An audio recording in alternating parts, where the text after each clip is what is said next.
Patch 14.9b is out on the live servers, and it's been a minute, and personally, I had to take a little more time than usual to try to figure out what the hell is going on this patch, because a lot has changed with the ornn artifacts, with the support items, a bunch of all of these different new combinations that have been entering into the game.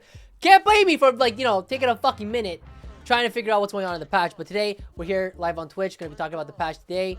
And let's just get started because there is a lot to talk about. So first off, before we talk about anything, let's talk a little bit about the current trends. What's going on in terms of augment selection, what's going on in terms of items, in terms of fortune, what you should be playing around, what units are good, what units are bad. This is not something we usually do. We usually just go straight into the comp list. But this is something I think is a little important to talk about. And maybe in the future, we'll start doing these segments a bit more if people find it helpful by any means. But first off, in terms of augment selection, Prismatic 2-1 is the worst time of your life. If you see Prismatic at 2-1, you should be really sad. Because here's why. Right now, at the highest level, Shopping Spree is a fucking joke. It's a joke of an augment. It is disgustingly overtuned. And everybody auto-clicks this augment at 2-1. Because what Shopping Spree is basically saying, hey, once you're level 8 at 4-2, pick and choose whatever fucking board you want. Congratulations, you can have it. So everybody ends up taking Shopping Spree and then forces their favorite 4-cost board, which in this case is usually Faded, which we'll go into a little bit later. And it's just a bad time. So if you don't hit an Econ Augment 2-1, it fucking sucks. Heavenly Crown is actually up here as well, which you can take as well. And don't get me wrong, like, you can still play Prismatics and you'll be fine. But it's a Shopping Spree lottery, which really sucks. So actually, there are portals that give you, like, I think it's called, like, Golden Prelude, which is it Prelude? I think, yeah, it's the first one that gives you, like, a gold augment. It's really nice because you get to dodge the Shopping Spree crisis. There are games where I've been playing in where there's a game I played yesterday night. 4 people took Shopping Spree, 2 people, including myself, took Going Long, which is, the Prismatic one actually feels kind of good. I'm not gonna lie, it's actually kind of nice. But we'll talk more about that a little bit later. But, and then the other 2, I think one person took Pumping Up, which is not a bad Prismatic by any means. It's actually a pretty strong, you know, Prismatic augment. And then some person took some other bullshit. And guess what? Top 3 was Shopping Spree. I was 4th with Going Long. Wage and Iverson Going Long, going 5th. And then Shopping Spree was 6th. And then the last 2 was Pumping Up and something else. Like, Econ Prismatics are disgusting. And Shopping Spree is just overtaking every lobby. It's just such a bad time. But nonetheless, if you don't hit the Shopping Spree, you can still take Heavenly Crown, Umbral Crown, Duelist Crown. These are fine. These are a lot more niche into future lines, which we'll discuss later today. But Roll the Dice, Faded Crown as well.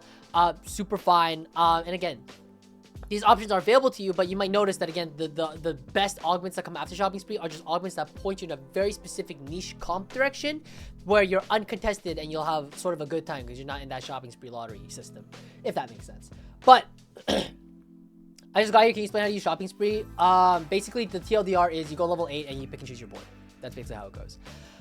In terms of other augments as well, 2 Healthy is really strong. It's just really good in any flex board. It's really good in reroll boards in general. Midnight Siphon is really, really good in general. It's a good tempo augment. I'm not the biggest fan of it though, so this is like, I think this is Midnight Siphon Plus. Yeah, so this is actually bugged. So if you see these exclamation points, by the way, on taxes.tools, it's actually bugged. You're not supposed to be able to get it on 2-1. So I don't know how there's even stats here. Someone knows, just let me know.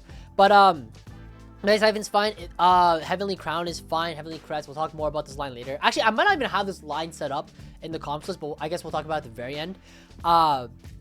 Character Ally is okay. This is more of a tempo augment, I would say. I think right now, not a lot of people are rerolling around 2 costs, so I wouldn't really think of a rerolling. It's more for tempo and just a little bit econ. Wrath of the Moon is really good. Just any of these augments that point you into Umbral is really good. Again, we'll discuss it a little bit later.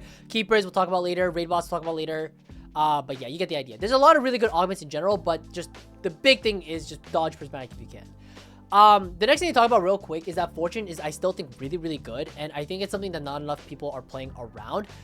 Fortune is super strong. Also, sorry about the ads. But Fortune is really, really still strong. And the big thing is actually, I think 20 luck is underappreciated. 20 luck, in case you can't see it right here, gives you, it's a 40% chance to hit the ornn artifact. It's also a 40% chance to hit 3 4-cost units. So you actually have a lot of really good cash outs here. And I know it doesn't seem like a lot of value, but if you can get to that 20 luck cash out, you can just cash out with still a decent amount of HP left and still get some really good stuff. Some artifacts really do, whatchamacallit, like, strengthen. That's not the exact word, but it makes a lot of lines really, really, really good. So you should keep an eye out for specific artifacts that could really help your line. And again, playing Fortune, usually you're teching into Trickshot, and Kai'Sa loves her ornn items. So we'll talk a little bit more about those later. In terms of the ornn items themselves, because there's a lot of really good ones out there and a lot of bad ones as well that you should keep an eye out for. Diamond Hands in general just has the biggest top 4 rate. That's because it's very flexible, very easy to play. I think most people know about it. They just know how to play Diamond Hands. You just slam it on a tank and you just call it a day, just a +1 every turn. Makes a lot of sense. It's super easy. You might also notice that a lot of ornn artifacts themselves have really poor stats, especially at the beginning of the patch. That's just because people didn't know what the fuck to play. So they're experimenting, learning different lines, and now we're slowly starting to see like people, you know, get a grasp of what is good and what is bad. Suspicious Trenchcoat is fucking broken, if you ask me. Just the fact that you get so much extra HP on the board is already enough. But then on top of that, it also copies items, which is also suspicious. No pun intended. But also just in terms of the best holder as well, Udyr. I think a lot of people are sort of enamored by this idea that you should play around like Suspicious Trenchcoat and Lysandra. You're gonna pot everything on the board, and sure, it's very good. But don't sleep on the Udyr as well. Udyr with Trenchcoat just fucking CCs literally everything. And basically the same thing as Lysandra minus being able to get the pots off. But the Suspicious Trenchcoat, once it splits up, those Lysandras, they don't actually get to cast all the time. But the Udyrs almost always get something off. So I actually really like Udyr the most here. Eternal Winter is still really, really good as well. I'm gonna expect this to slowly fall out of the meta. It's still strong, and the item itself is strong.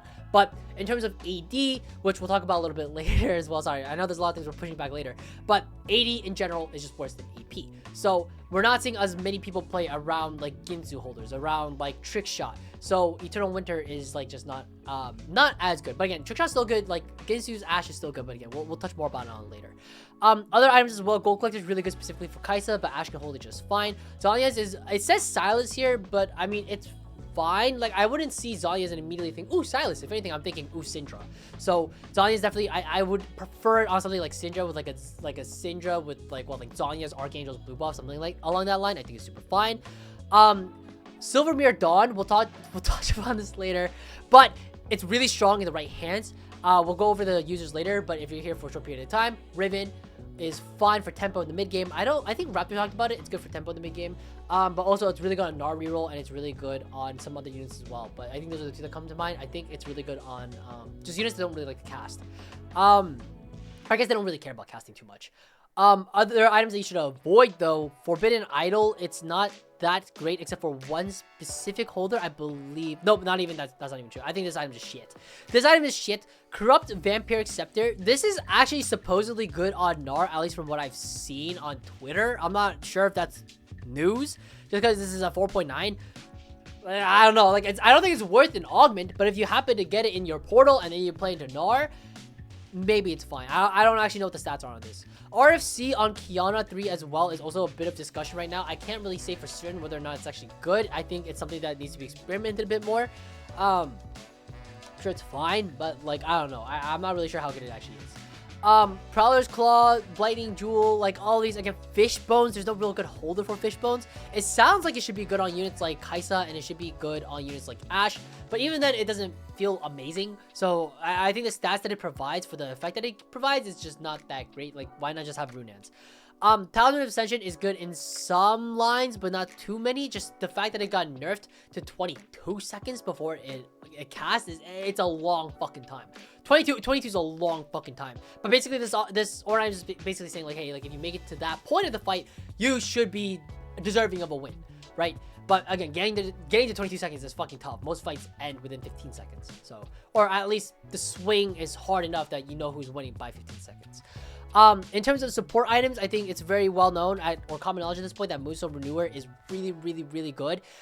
It's just so good. The effect itself is really, really strong. So it's just something that is just absolutely disgusting on literally anybody. So just keep it on somebody in the back line. It won't die 2 seconds within the fight and you're good to go. Spite is easily the worst performing one by far. I think this is just something that nobody's really surprised by. AD melee or melee, depending on how you pronounce it, that's fallen out of the meta. So this item itself is not very good. So that's sort of the big thing, but also just the debuff isn't as strong as people initially thought it would be. I think, to be fair though, on release, having this item be like F tier is kind of good, because if this thing was S tier, like, I think a lot of people will complain, and people will be like, oh, we've seen it, you know, coming from a mile away, but, you know, it's fine. I think Spite, I think, will become better over time. I think once people realize, like an or not realize, but rather an 80 melee meta becomes a thing. Other than that, though, nothing else really stands out. Unstable treasure chest, this is an item that is really good in the early game for good tempo, but it falls off really hard. So if you take support cash and you take unstable treasure for like tempo, sure, but don't expect the top 2. Like, it's probably like a top 4 at best. Anything else in here, like, nothing really stands out to me. I think Zeezrod's still really good. I don't think it's bad by any means, and I don't know if, like, buying vintage with Zeezrod with Heavenly still, I don't think it is, but I mean, maybe it's still a potential line if you find it, but I haven't seen anybody running it recently, so not much to talk about there. One last thing to note with Spite, this was actually a funny interaction I just thought was worth mentioning. There's this one guy who took the support training dummy, which, by the way, you shouldn't take training dummy because you might hit Spite, which is a bad time, which is why you see a lot of pros like really hate the stationary support augment. But there's this one time this fucker took Spite. He took stationary support, he got Spite on his training dummy, and he's probably thinking to himself like, oh, this shit fucking sucks. But then he hit crash test dummies, and then this was the most broken shit I've ever seen, where he basically had like 3 dummies sort of positioned like in this manner, and my carry was on this side, and the dummies just flew like this, and then my fucking backline got spited, and I was just shocked at this interaction. I thought this was the most ridiculous interaction I'd ever seen. I lost. I got like 20 0'd just by my board being super strong and his being like actually pretty weak. But this was like not okay. But I just thought it was a funny interaction to talk about. Another thing to note is just in terms of unit quality. This is not something we talk about too often on the channel, but it's something worth mentioning. I'm gonna take a sip of coffee, by the way. I've been talking for a minute. Got it. I need to get a Dunkin' sponsorship. If someone can get me in contact, let me know. I drink this shit every day.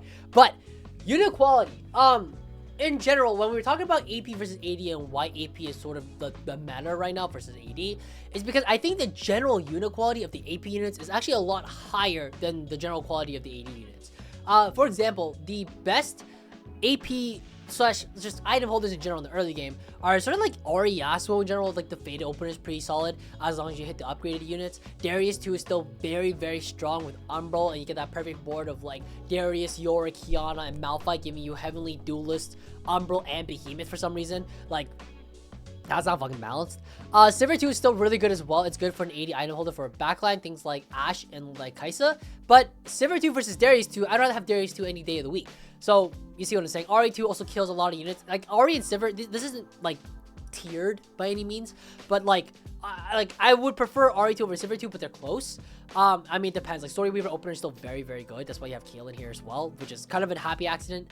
Caitlyn 2, I've seen some players holding Caitlyn 2 a bit more commonly in the early game. Caitlyn 2 was never really a unit you hold that often, but at the end of the day, I mean, yes, you play what you upgrade, but I don't know, this Caitlyn 2 unit, I guess it's fine, but personally, me, like, I don't like it too much, but that's just my personal opinion. But again, if you think Caitlyn 2 is good, then sure, fine, it's good, whatever. Everybody has their opinions. 2 cost side, Riven 2, Zyra 2, and Kiana 2 are like the ones that really stand out to me. This is the only time I think AD really just predominantly wins here. That's just because Kiana 2 is just such a menace, and if you manage to find Kiana 2 as your item holder, it's pretty nice. Obviously, this kind of leans you more towards like the AD melee, and that becomes a bit of an issue, but there's no reason she just can't hold things like your IE, your Last Whisper, GS if you slam it early for some reason. Like, that's totally fine as well. Like, she's fine to item hold it. You just won't have any omnivamp, so she won't sustain for as long. But we'll talk a bit more about Kiana later, because she is a bit of a superstar in her own right. But this is still, again, very good for tempo for stage 2, stage 3. And I definitely want to sleep on Kiana by any means. Zyra 2, Riven 2, this is kind of old news. Riven 2 got buffed out of Oblivion for no fucking reason. But Riven 2 is still really good TG holder, actually. So if you find it TG early, feel free to slap it on a Riven 2 and you'll have a pretty good time. Dishes out decent amount of damage and also just plays in the Storyweaver really nicely. Finally, Zyra 2, this is, again, very old news, but Zyra 2 is easily the best 2 cost in the current meta. I don't really know why the fuck they haven't nerfed Zyra yet.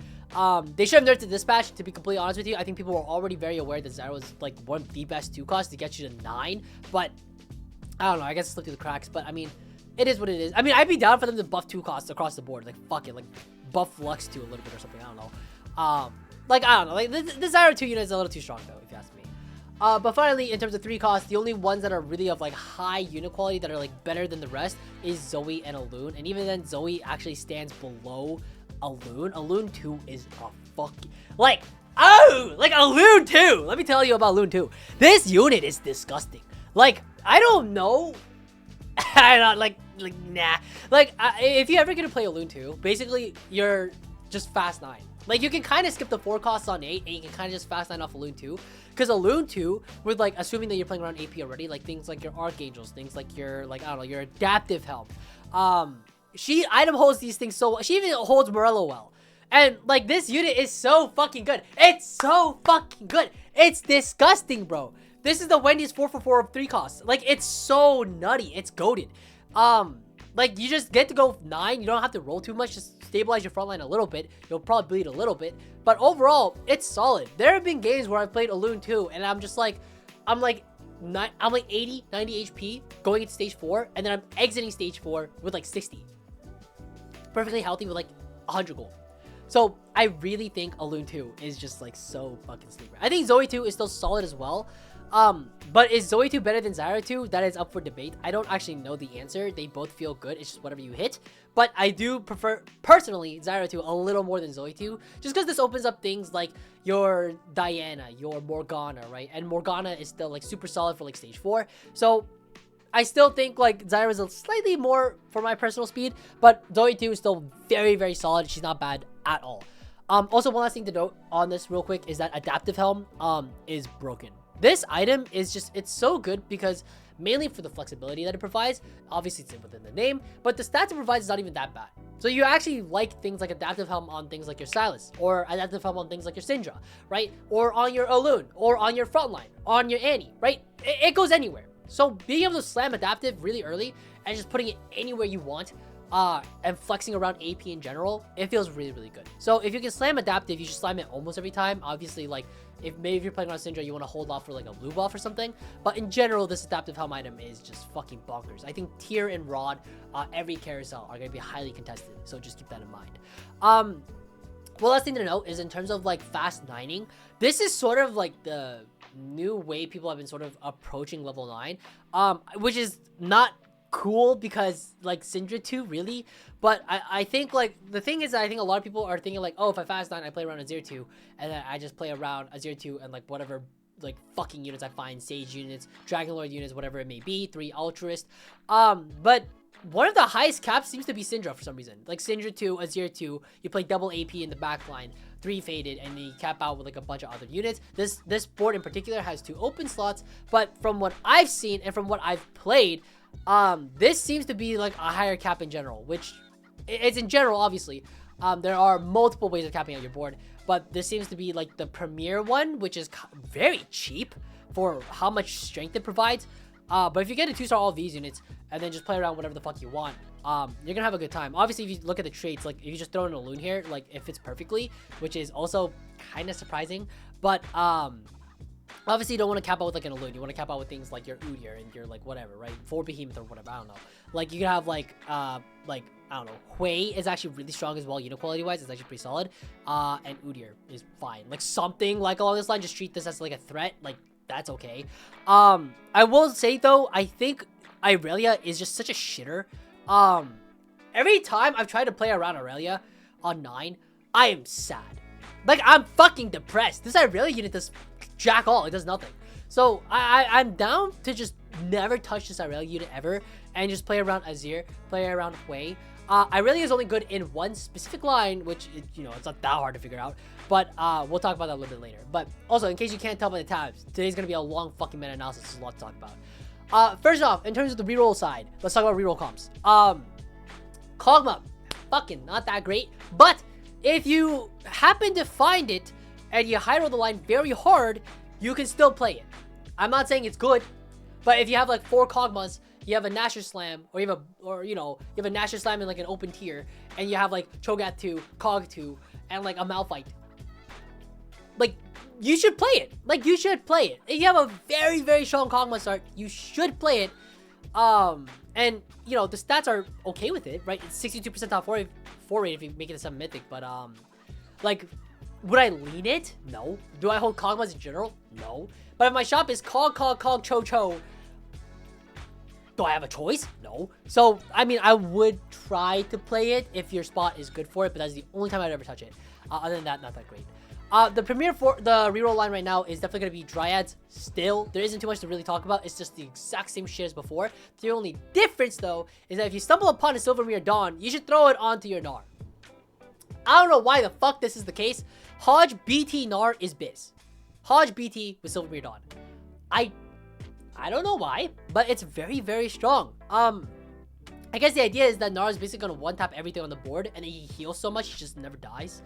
On top of the fact you get a lot of armor MR. I guess he uses all the stats very well, so I can see it.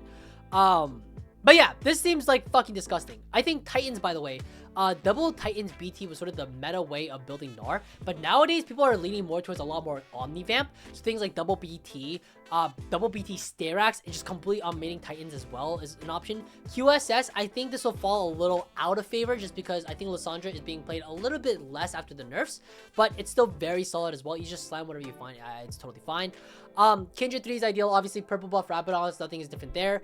Kayn, if you can itemize him, great. If you can't, it is what it is. Ideally, he is your last Whisper holder because you do want to get the armor shred somewhere because it's kind of hard to fit it in. Ember Shroud kind of sucks in general. It's just you don't like the idea of your Ember Shroud holder dying, and Kayn is just a Kayn, so this is fine as well. If you are lacking on items with your gnar, just make sure that you position your ornn next to your gnar, and then you just find a third item for him because he'll just farm you one, and life is good. Like again, this line is fine. I will say though that this line does feel slightly worse than it did previously, and I can't really put my finger on why. My gut, when has that ever been fucking right? But my gut is telling me that it's because of the player health changes. Because if you don't know, basically in terms of system changes, they made it so that early game you lose slightly less, and in late game you lose slightly more. Which I think that's the general gist of it. Which isn't a good look, because for reroll lines in general, you're punishing people during stage 3 and stage 4, and then you don't really get to punish them. And on top of that, the 2-star variation of this board isn't necessarily that strong. Like, it's strong, but it won't streak you off stage 3 like it did previously.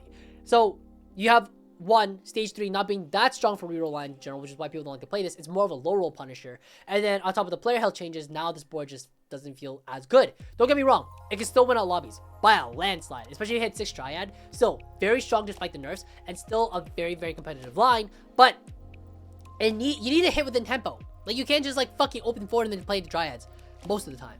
I do it, but I suck. But like I mean, you can, but it's not ideal, right? You want to like ideally like high roll the line, like, which is, you know, you want to high roll every line, but like if you're gonna play this one, you better high roll it. But you get the idea. But I mean, again, the stats are still very supportive of the line. It's 3.65 if you hit gnar 3, Kindred 3. It's just, you know, sometimes you are not hitting Kindred. And actually, one thing to know about this line being like slightly worse than it was before is that Faded is like the big S tier line, which we'll get to at the very end. But because everyone's playing Faded, guess what? Guess who's Faded?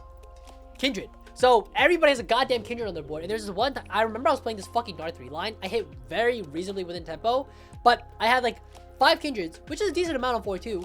And a 3-star gnar, and I was like, maybe I should roll for the Kindred 3. And then I scouted the fucking lobby. Kindred 2, Kindred 2, Kindred 2, Kindred 1. 4, by the way, like, I don't get, if 4 people are playing Faded, maybe don't play Faded. You ever thought of that? But like, I get the line is good. It's not that good, like, come on. But you get the idea. Like it's really hard to hit this Kindred 3 unit now. So I would just keep that in mind. It's not ideal. It's just slightly worse in the current meta, just based off how current trends are going. But next up, moving on, is Shenna. Again, there's not too much to talk about. The only thing to note is that this line is not nearly as good as it used to be. RIP, because I actually kind of like this line. But also, you can't really play it outside of protection. I actually think this line outside of protection is pretty ass. So unless you hit protection, and then you, again, just like gnar, kind of gotta high roll it a little bit. But you gotta hit reasonably within tempo. Shenna 3, sorry, Senna and Shen 3 are necessities. Unlike Kindred Gnar, where you're kind of okay with skipping the Kindred sometimes, Shen 3, Senna 3 is like a necessity. You need both. If you don't have both, good fucking luck. You're not gonna have a good time. Sorry, my nose is getting stuffy. I don't know what it is. If anybody else like gives presentations or talks for long periods of time, like, does your nose get stuffy? Like, my nose gets stuffy, and it's so fucking annoying. And I don't know why. I think it's like a deviated septum or something. But anyways, excuse me. But going back to this before my little tangent. Shenna 3, fine. I keep saying Shenna, thinking in my head I said Senna, but Shenna, like it's both. It's fine in the stats, and I think competitively speaking, it's still very viable. You just need to play well within reason of the line. But if the lobby's high rolling, good fucking luck. You're not gonna have a good time. Moving on. Duelists are back. And it's not back in the brain dead way that it used to be. You gotta be a little more flexible with your options. So what I mean by that is that there are now two main ways to play this line. First is you tempo with duelists, which is you just hit 2-star everything and you just keep tempoing the line. You hit volley 2, tryst 2, well within reason, like 3-5, 4-2, or 4-1, whenever it is. And the units themselves are strong enough that the 2-star variation will just get you to 8, get you to 9 relatively comfortably. Lee Sin, you end up playing around Lee Sin and Irelia, is basically what I'm trying to say. Is that you're trying to cap out with 4 and 5 costs and then legendaries. Things like the Diana, things like Malphite, things like Rakan, these are typically the fillers of the line as well. You can also re-roll for this line and you just play around Tristana 3, Volley 3, albeit I will tell you this from personal experience, I fucking hate it. I don't like it. I think in general, playing the tempo version, going 8, and then if you find a lot of Tristanas and Volleybears on the way to 8, then consider rolling for it on 8 rather than rolling for it on 7. Sure, you're supposed to roll for it on 7 odds-wise, but like realistically speaking, most of the time, if you're stuck on 7 and you hit 3-star Volley, 3-star Tristana, I got news for you, man. And actually, I didn't even prep this. This is something that I found like yesterday when I was playing this line. But if you have Tristana, Volleybear, 6 Duelist, right? And we look into the stats real quick. I feel like a little like librarian, just like typing in all the stats. But if you're Volley 3, Tristana 3, good news. Whoa, the stats look so good. What if you're stuck on 7? That's not good, right? So just try to avoid that stuck on 7 point. Like, even if you hit all the 3-stars and then you want to try to go 8 afterwards, you're asking for a lot, is what I'm trying to say. It's a lot easier to just tempo to 8 and then figure it out from there, right? That's usually, like, I think the game plan for duelists. And I think it's a good game plan. I think this line's very, very solid. You might also notice, by the way, we did mention Kiana earlier, but Kiana 3 is really good. I would argue it's more of a TG holder rather than an actual itemized unit. But let's say you only find like one Volleybear, but you're already like Kiana 3 for some fucking reason, like you're hitting like way out of whack. Just itemize Kiana instead. Like, then that's probably fine. She can hold the exact same items with Volleybear, just BT Titans plus whatever. So in general, it's pretty solid. In terms of itemization, because it's been a minute since Duelist has been in the meta, Volleybear likes BT Titans, and usually like +1 things like another Titans was meta, but now I wouldn't be surprised if it's double BT and Titans. Things like tank items in general are pretty good on Volleybear. He can hold Crown Guard, he can hold QSS, he can hold Redemption, he can hold Declaw, I guess, if you fucking want, which doesn't even sound that bad actually, because it is an AP meta, so I'm sure that's fine. Tristana really likes Last Whisper, Gunblade, Runehands. This is kind of a non-negotiable. You can obviously itemize her in other ways as well, but this is sort of the main line. Excuse me, that's Dunkin' Coffee. And then in terms of Irelia, she's like your Morello holder or whatever. Ideally, your Morello holder can also be something like Rakan, but instead of Morello, you do what? Red buff. Lee Sin also holds volley items as well, BT Titans plus whatever. Stare Rats is a very good item people are sleeping on. You should be itemizing this item significantly more than you probably are now. So just keep that in mind. And actually, I would be surprised if Stare Rats Volleybear is like Turbo Base. Or Stare Rats even Kiana, very good. So Stare Rats, I think this line is very good. Finally, some things to note about this line is that it's very augment dependent. So what I mean by that is that there are some augments that really enunciate this line, right? That's not the right word, but we're gonna run with it. Keepers, the gray one, is very solid in this line. If you see gray keepers, you can probably think to yourself, I'm probably playing duelist this game. Especially if you have a duelist opener, it's super, super good. It's the best keepers versus the other one. The gold one, it's a little too much power for everybody else, but the silver one's very good for you. Duelist Crest is really good specifically because it unlocks 8 duelists. You definitely, if you can hit 8 duelists, you want to play 8 duelists, because 8 duelists is fucking broken. I don't know what happened with like the jump from 6 to 8, but 8 duelists is nuts. If you can get there, you should play it. Finally, find vintage. This was a surprise to me. I saw this on ladder last night, and I thought it was very creative, but the support items are surprisingly very good for duelists. Things like Locket was already well known. Things like Randuin's is pretty well known. But you have other items as well. Moonstone Renewer is actually pretty good in this line as well. You have like a bunch of support items that actually fit pretty nicely into here. Surprisingly enough, like Spiked is probably okay. Okay, you know what? Don't quote me on the spite one. But in terms of like support items in general, let me just look at it real quick, just see if there's anything else that stands out to me. But like Cleaver is good, it gives you shred. Banshees is good because you get that QSS effect. Zeke's is good. Aegis is good. Shroud is good. Locket's good. Eternal Flame's like okay. Like a lot of this is very good, and so you can actually play Fine Vintage into Duelist, which is not a line I think we've seen before. So I actually really like this a lot. Obviously, the main line with Fine Vintage, it's actually still Heavenly if you look at the stats, but Duelist is well supported within the stats. So I would actually, if you get Fine Vintage and you have Duelist Opener, I would actually recommend trying to play it. It's actually really fun. I haven't gotten to try it. Okay, I think it's fun. I haven't gotten to try it yet. But I saw someone else play it, and they went first, and they looked like they were having a lot of fun. So I mean, I'm just saying. Same thing though, just tempo to 8 though, and play around 5 vintage. I think it's super creative. I really like this a lot. We haven't seen 5 vintage be meta in a while, but this was really cool. I don't know, like I'm glazing the line a little bit, but it's fun, man. Like 5 vintage is such a fun item, man. It's such a cool augment, and I feel like we need more of those. And you know, Sag. Anyways. Going back into the next line here, this is Storied Champion. I'm not gonna lie, I think this shit sucks. I don't know, like, people on Twitter are saying it's good, or they're saying it's very top 4, which it is. This is a very top 4 line, and I don't think it's necessarily terrible, but you need, like, just like the rest of the fucking reroll lines today that we've discussed already, you need to high roll the line a little bit. And what I mean by this is, like, you're never taking Storied Champion if you don't have Garen 2-on-2-1, right? You're never taking this unless you have, like, a really, like 4 Garens and, like, a slam ready to go, right? Like, you need something that's already pointing you towards this direction, and then you can play around it. I think right now, on TFT Academy, they actually have 7 Storyweaver as the main line. But I was talking to Kai Wing about this line a little bit, but who, if you don't know, he's, like, a very strong challenger player. I think he's top 10 right now in North America. But he was talking about how he actually likes this line if he can get Sage in. He really likes, you need to put Sage in here. And 7 storyline seems to be like the main line, and it is supported in the stats, don't get me wrong. But I do think that playing around the 3 Altruist and then playing around the Sage variation, I think is a lot higher cap. And I think it feels a lot better because you're not trying to play around like all these shitters, things like a fucking like Zoe on your board, like a Zoe 1 or like, actually, you know, I'm thinking about it, the Storyweaver champions are kind of good. Raven's kind of good. Zoe 2 is pretty good. I mean, it's okay. Not naked. Weird champ. Zyra's pretty good. Actually, very good. Galio's pretty good. Aurelia sucks. But, I mean, nah, whatever. Like, I feel like this is easier to hit. And also, like, 7 Storyweaver is hard to hit because you need the crest. So, yeah. I think I like this. I think this is more consistent because of, you know, 7 Storyweaver being hard to hit. Because, you know, you're rerolling for this fucking 3-star 1 cost. And then you gotta push level. Like, what the fuck are you getting Aurelia? I don't know. But, anyways, yeah. Would highly recommend this line. Very, very... I take it back. I don't recommend this line that much, but if you get it, I think it's fine. Itemization wise, BT Titan seems to be supported in the stats the most. The last thing to note is that Innervating Locket is very good on Storied Champion Garen. So if for some reason you have Storied Champion and you hit an Artifact Naval and you want to play this line and you hit Innervating Locket, sure.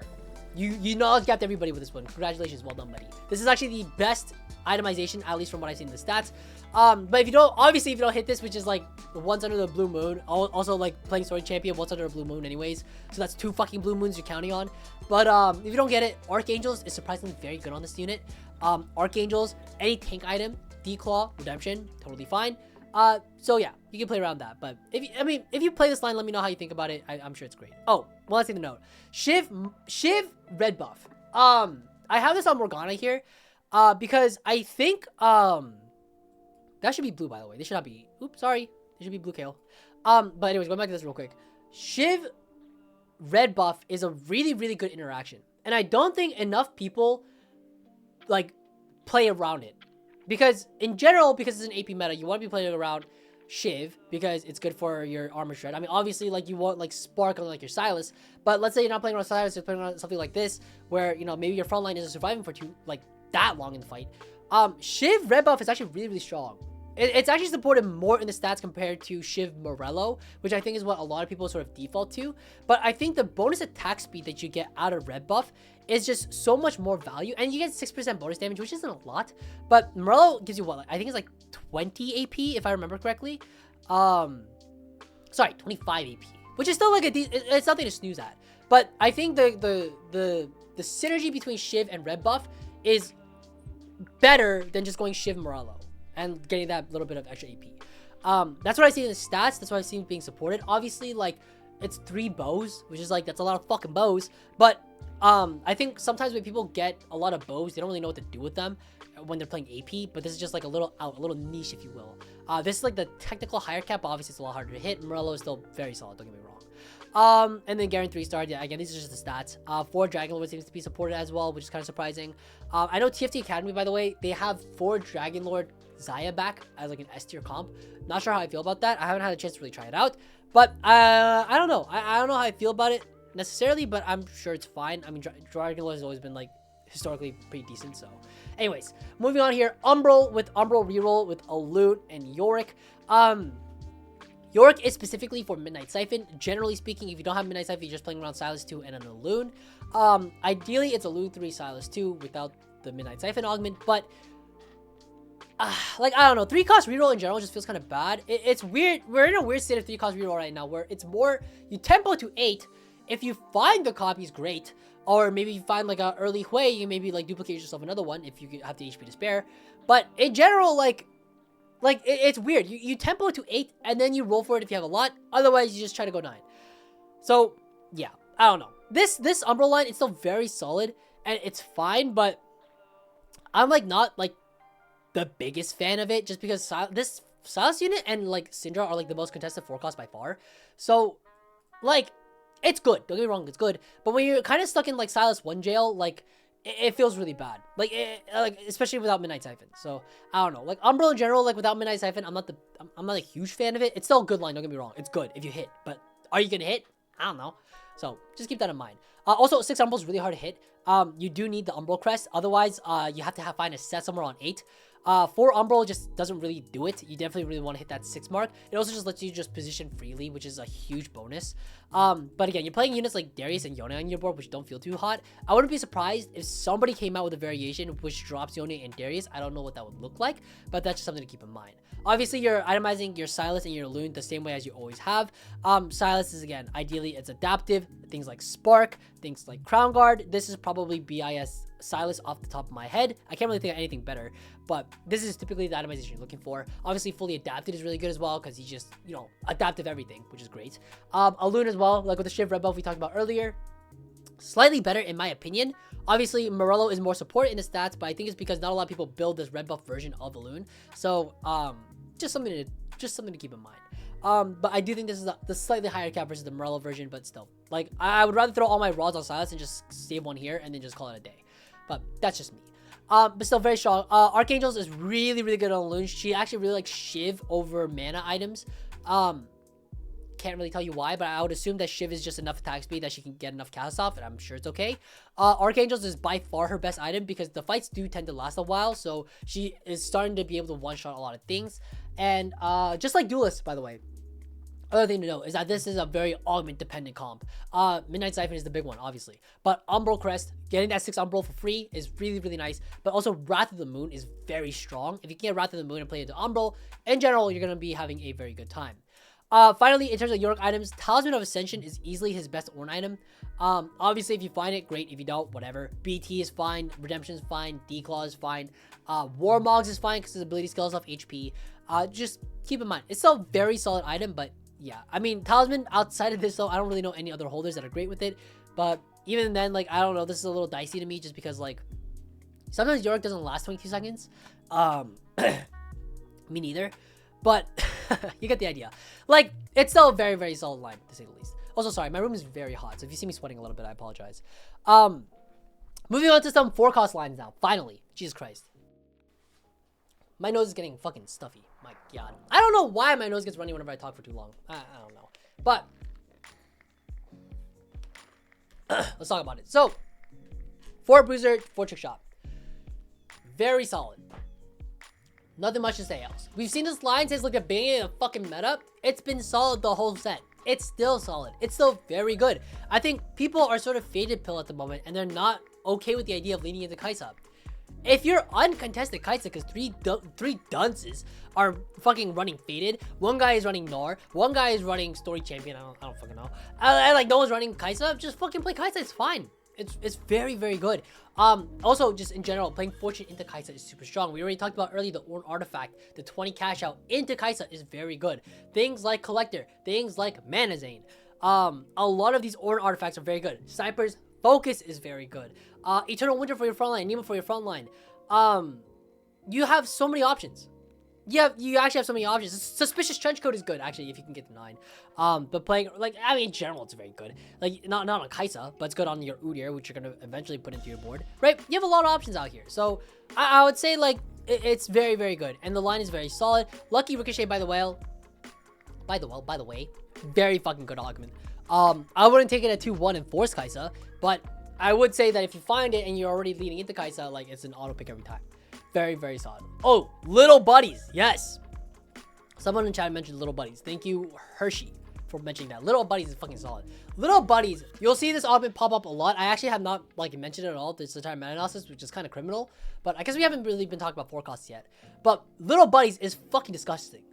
It's so good. Like, nah. Like, it's not good in Ashe. Ashe is the only forecast line where you don't really want to be taking this, because the only little buddy you have, I think, is just kog'maw, but everything else is super fucking solid. So it's good in Kaisa, it's good in Syndra and Fated, it's good in, like, I mean, it's kind of hard to flex around in general. Like, you're not really thinking about the 2 cost and the 5 cost. Usually it's just like, you know, you don't really mix and match the 2 lines too often. But it's still very solid, so I would still highly recommend it. For Invoker Ashe, I would argue this is like a B tier line, maybe A tier, probably A tier. And the reason I say that is not because the line is weak. The line is actually very strong. But Jesus fucking Christ, how the hell are you hitting all of this shit? It's so expensive. Like, compared to the other meta 4-cost lines right now and the meta level 8 boards, this is easily the most expensive. You need 82, you want Ashe 2, you want Lilia 2, you want Nautilus 2. Lilia 2 you can maybe skip on, but, like, this, it's a lot. It's a lot to be asking for, and this is 0 units fucking impossible to hit now because everyone's playing fucking Fated Dryad. We'll talk about it later. But it's tough, man. It's fucking tough to hit all this shit. If you high roll the line, let's say you hit 2 Ashes before you go 8 and you have a Ginsu's, fine. But it's so hard to hit everything on this line and then be able to go 9, have enough money to go 9, and still find everything that you want.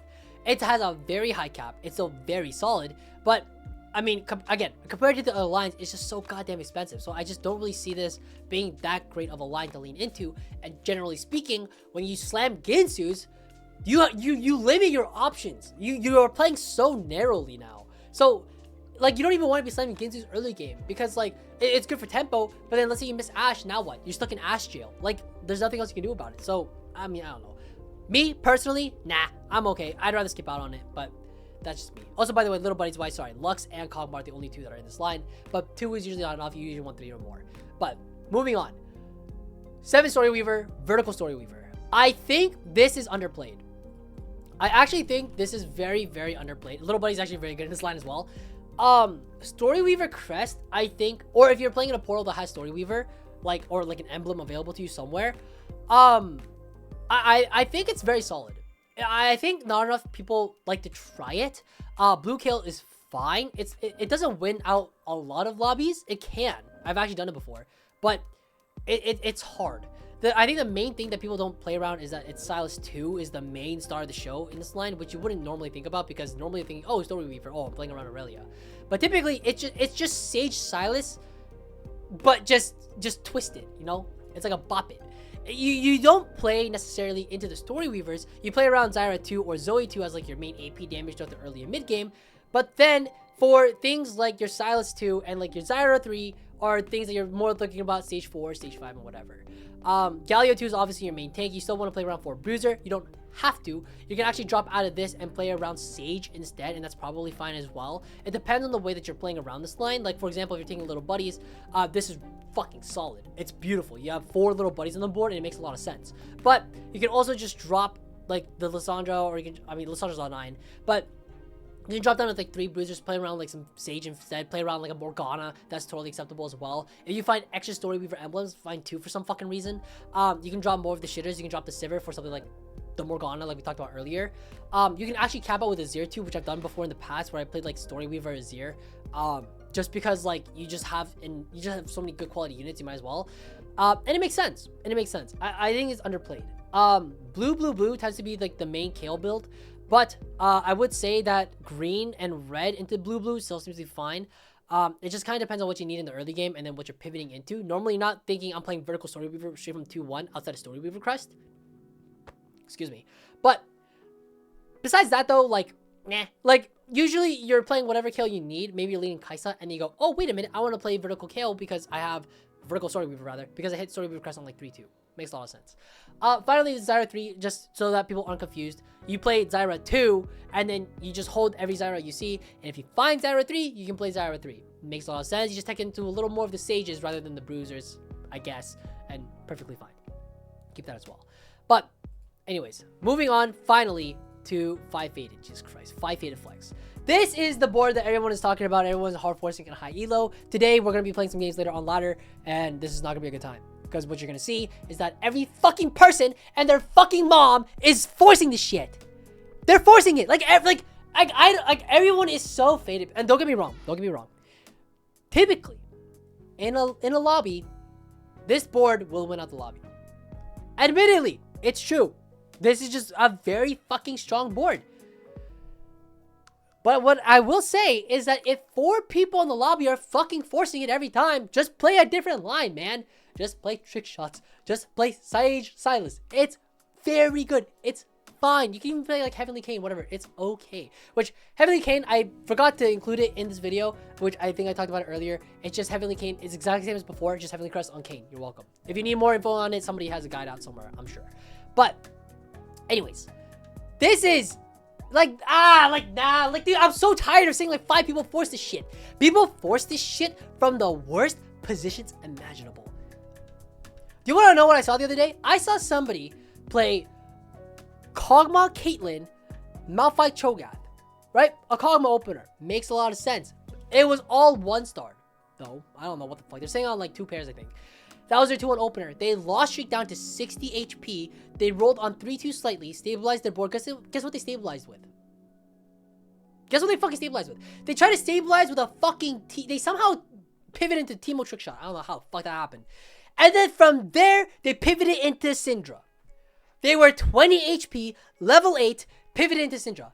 What the fuck are you doing? Wake up. Like, please. Like, the line is good. It's very good. But it's not that good to the point where you're just fucking sacrificing all your HP. Level 8, roll down like a moron. You have no HP, no money, no bitches, no... Like, what are you doing? Like, you look goofy as fuck, man. You look like Drake. Anyways. Sorry, I should explain the line a little bit. In terms of itemization, adaptive blue buff Archangels is ideal for Syndra. And then Azir just holds whatever like extra AP items you get. AD items in general are kind of dead in this line, so it gets a little bit tricky, which is why I actually named it 5 Faded Flex, not necessarily 5 Faded for Dryad. Obviously Dryad is like the supreme option with, you know, capping out with Azir, and he also just holds whatever the fuck you want. Rabadons, probably a Shojin, like you get the idea, right? But let's say you start hitting AD items. What the fuck do you do, right? Because this is where I think people start getting lost, because some people will think, oh, 80 items, I'll just throw it on set. Yeah, when the fuck are you hitting set on 8? What? Hello? So, there are different ways to play out. And this is probably, like, the most interesting one that I've seen, which is Kayn or Lee Sin paired with Syndra. Because Lee Sin makes sense, right? Because you get to play around the Yasuo, which, I mean, you don't really want a Yasuo on your board, but it is what it is. But, you know, because before the set, it's going to be a Yasuo, right? And you can play Duelist, and then you can play with the, you know, fucking 5 Faded, and it makes a lot of sense. It's fine. I've seen people do Kayn as well. This is something that I think Raptor was talking to me about. If you don't know, he was like rank 1 global last set. Very good player. But he was talking a little bit about how he thinks that Kayn Syndra is underplayed. Or not underplayed, but he thinks it's like undervalued rather. Because it's still a very solid board on 8. Especially if you're starting to hit a lot of AD items, a lot of swords. You don't know what the fuck to do with them. Playing Syndra with Kayn actually makes a decent amount of sense. And again, Lee Sin makes a lot of sense too.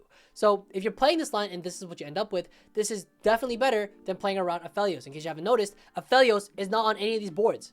Aphelios fucking sucks. It's a terrible... Oh, this was supposed to be a Lee Sin board, but... oops. Anyways, you get the idea though. Like, Aphelios is like probably the worst 3 cost. It's really close. I think it's between... It's Aphelios or Bard. I don't know what's worse. It's close, but they both suck. They're garbage. They're fucking terrible. There have been times where like I had to play Aphelios 2 during the mid game, which is okay. Like I happened to naturally, that's fine. I was playing Faded, but then like there are times where I put a TG on this dude and he rolls like a Warmogs, and I'm like, you know what? That might be Biss, because it's just a fucking 3. It just has a bunch of HP. I'm just throwing it in the front line. Like that's how shit this unit is. Like if it rolled Gintus, I'm like not happy about it. Like obviously, like I maybe if I had snipers in the board, like maybe I didn't have snipers at the time. This is a little extreme. It's a little hyperbolic, but you get the idea. It's not that ideal. Obviously, 7 Faded is fine. You can still play it, but you have a fucking shitter Aphelios on your board. Like I would never play 7 unless you have the emblem. Like you can't justify playing Aphelios and Yasuo on the board. It just doesn't make any sense. So ornn is fine, and then you're probably playing into 4 Arcanists instead. Like, I don't actually think it's ever 7 Faded, to be honest with you. Even with the emblem, like, I'd rather just play, like, a bunch of Arcanists. Like, I'd rather play something along the lines that looks something more like this. Right? And then maybe you drop, like, I don't know, maybe you drop, like, Kindred for Azir. Doesn't this look... Like, don't you feel better? I feel so much happier looking at this board than at the previous, like, shitted 7 Faded board. Like, it's so bad. It's so fucking terrible. Like, I don't know. I won't stand for this twink phobia. I mean, like, it has nothing to do with the fact... Wait, can I say that word? Sorry. I don't know what I'm apologizing for. The point is, it's nothing to do with his identity, alright? He's just not outputting the right amount of damage, alright? Anyways, you get the idea. Moving on. Oh, no, that's the last line. I mean, okay, you know what? That's all I have for you today. So anyways, I hope this was helpful. I hope you guys learned something in this meta analysis. If you have any questions, feel free to come hang out and chat on stream. We do this every time on stream. Handles right here. But yeah, hopefully this was educational. Hope this was helpful. We're going to run some games, and I'll see you guys all later. Take care, guys, and happy climbing.